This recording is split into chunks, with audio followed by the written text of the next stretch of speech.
What is up, YouTubers? It's Tahlequah89 and the voices in my head coming at you from the Duelist Den. And today we're talking about 5 hidden gems that I found in the Extreme Forces set. Now, as we all know, Extreme Forces is set to pre-release this weekend, and I just felt that it would be beneficial to some of the rogue duelists and budget duelists out there who can't afford the higher priced cards to point out some of the cards that could potentially help their decks.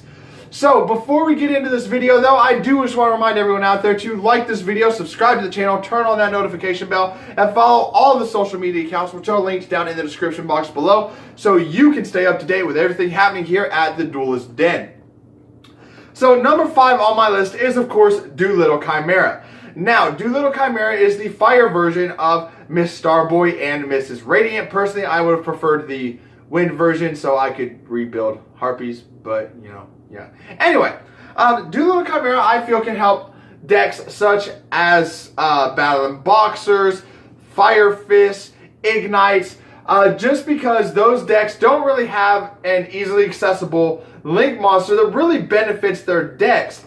And Doolittle Chimera does actually benefit their decks more than any other Link monster. Number 4, I have Cleafort Genius. Cleafort Genius, I feel can help decks such as Symphonics. It can help Cyber Dragons. I hope Yu-Gi-Oh! is watching this. It can also help its namesake, which is Cleafort, and Deskbots.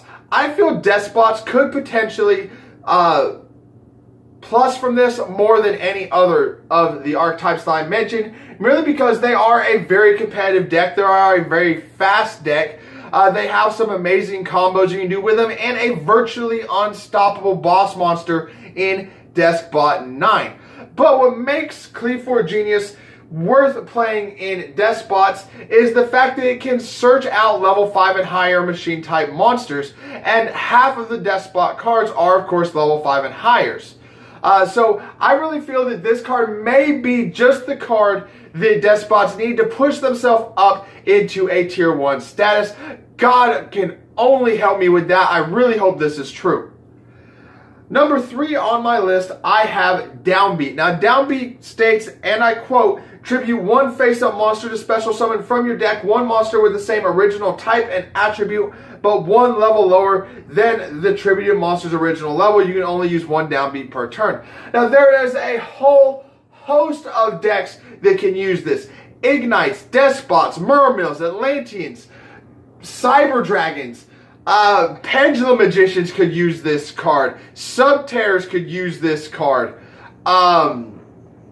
Trickstars can use this card, as can Spirals. So not only can top tier decks use this card, but also lower tier and budget decks can use this card as well. This card is it's just one of those all around good cards.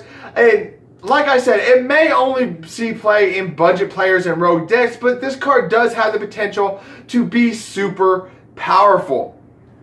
Next up is Pendulum Paradox. Pendulum Paradox is a normal spell card that lets you add 2 face-up pendulum monsters with the same pendulum scale and different names from your extra deck to your hand. You can only activate 1 Pendulum Paradox per turn.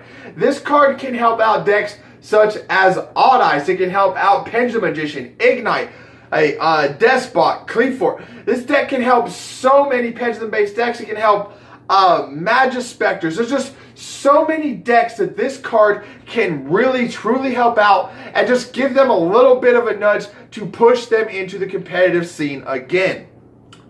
Now, the number 1 card on my list, and this is a card that we've seen Simo talk about in one of his videos yesterday, and that card is Underclock Taker. This is a calming card in the set, and what this card does is once per turn you target 1 face-up monster this card points to, and 1 face-up monster your opponent controls. That opponent's monster loses attack equal to the attack of the monster this card points to until the end of this turn. Now, what makes this card so powerful is that it potentially gives you the ability to power over your opponent's boss monsters, and they really can't do much about it without negating the effect.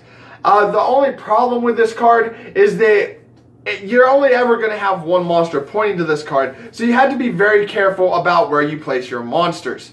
But anyway, that's my list of 5 hidden gems found in Extreme Forces. Let me know what you guys think about these cards, and let me know if there are any other hidden gems that could do well with lower tier decks or budget decks that can help push those decks a little bit further down in the comment section below. And until next time, guys, this is Harpy Hunter 89 and the voices in my head just wanted to say Yu-Gi-Oh! Is not just a game, Yu-Gi-Oh! Is life.